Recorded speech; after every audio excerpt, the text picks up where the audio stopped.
Hey, Pastor Steve Waldron with the new Cambridge Paragraph Bible. This is kind of the update they tried to make a few years ago of the King James by David Norton. I'll let you look all the way around this. And it's just what he said his goal was to go back and check like the notes from Boyce's notes and the Bishop's Bible, ruled and read, that they found with some of the notes, and to see what the King James translator's original intentions were. Now, obviously, it had some things in there that maybe weren't, because like this is a paragraph Bible, and the King James translators did it in a verse format, just the way Robert Stephanus did, who also did the verse things for Plato that we still use. So, I mean, this is not some... So, this has never caught on. It just has not. And it just says real leather cover. I have no idea what kind of leather this is. It feels for all the world like cowhide leather. But it could just be French Moroccan. It is not something you roll up. It's not art gilt edges. It does have the raised book bands, or semi-raised anyhow. Let's see if I can find the ruler. We may need that later. But it does appear to be Smith's-own one ribbon marker. But it's a large Bible. It's for research. Like, I wouldn't take this to church. I started reading this like, I was really in favor of what David Norton was doing back at the time. I think this was 2005. And it was like, not so good. Oh, man, look at these. Just, I don't think it's leather lined, but man, this front page is just incredible. It's really not. That feels like leather to me. Wow.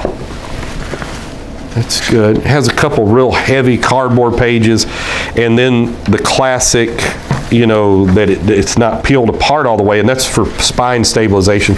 A little thing presented to place. And let's just see here. It is 2005 typeset in 10 to 12.5 Swift. Fine paper.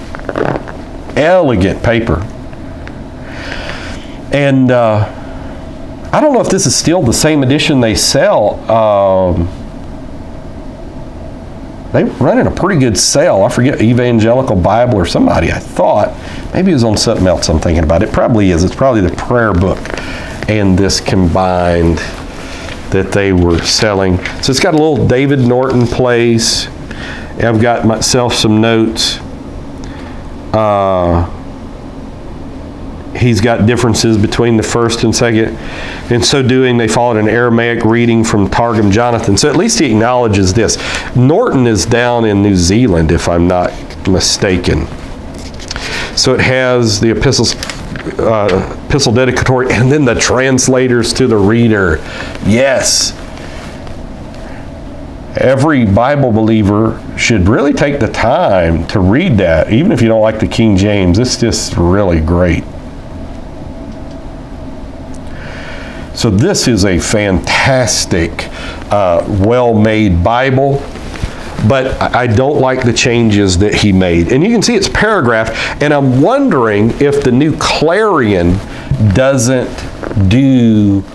use this, if the new Clarion reference, because it's paragraphed, and I've noticed like capitalizations.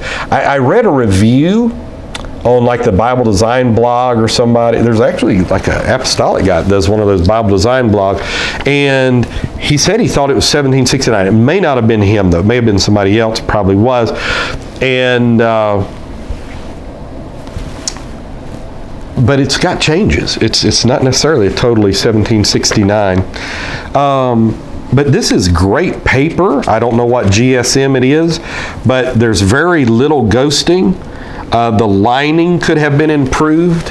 They've really done the lining well, and it's got notes. I've done a review too on his book on the King James, where he goes through the different changes over the years, spelling changes and the misprints and the original he edition and the she edition, just because they were doing it so meticulously. I think Exodus 23:14 was double printed in there.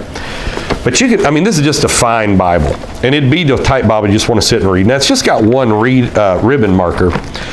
And it does have the Apocrypha, which is fascinating. It is not red lettered. It does come with Cambridge's little how to take care of your Bible. And it really doesn't come with anything else. Like it doesn't have maps in the back. It doesn't have concordance. It is just the Bible. It's just that. And the notes, I'm not sure if all the marginal notes came from, I'll show you New Testament while I'm talking, it came from the King James 1611 or not. There's over 5,000 marginal notes. But even like the note we just read, the Targum, Jonathan, Aramaic, there was a lot of sources being used there in the King James that a lot of people don't know about. But if you read Selden's Table Talk and you read the translators to the reader, you'll get a feel for them. But you can see this thing's almost 10.5 inches tall, which is big for a Bible, like real big. And then let's see how wide this thing is. It's 7.5 inches wide. And that's big. And I'm going to guess it's 2 inches easy. Yeah, it's 2 1/8. So it's not really the type Bible I'd carry to church. It's gained some currency, but not much. It's not real popular. But I interact with people on the internet that this is their Bible. This is the Bible they read. This is the Bible they like. So the New Cambridge Paragraph Bible with the Apocrypha, God bless. Talk with you later.